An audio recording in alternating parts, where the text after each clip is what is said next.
اللہ تعالیٰ نے دوسری شادی کی اجازت دی ہے ایک شرط کے ساتھ، فَإِن لَمْ تَعْدِلُوا، کہ عدل کرو، عدل نہیں کر سکتے تو پھر فواحدہ، پھر ایک ہی ہے۔ ایسے نہیں کہ عورت کو اللہ تعالیٰ نے کھیل کی چیز بنا دیا ہو۔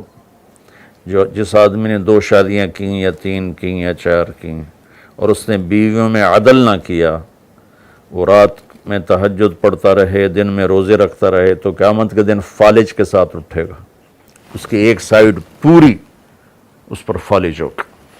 آپ نے حضرت معاذ بن جبل سے فرمایا، معاذ تمہیں سارے دین کا خلاصہ بتاؤں؟ طارق جمیل نہیں کہہ رہا، میرا نبی، میری صرف زبان استعمال ہو رہی، معاذ تمہیں سارے دین کا خلاصہ بتاؤں؟ کہ رسول اللہ کیا؟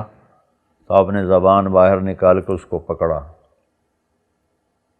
پھر کہا کف ھذا، اس کو قابو میں رکھنا۔ تو وہ کہنے لگے یا رسول اللہ زبان کے بول پر بھی کوئی حساب ہوگا؟ تو آپ نے کہا تیرا بھلا ہو، سب سے زیادہ وَهَلْ يَكُبُّ النَّاسَ فِي نَارِ جَهَنَّمَ إِلَّا حَصَائِدُ أَلْسِنَتِهِمْ، سب سے زیادہ جہنم میں گرانے والی زبان ہوگی۔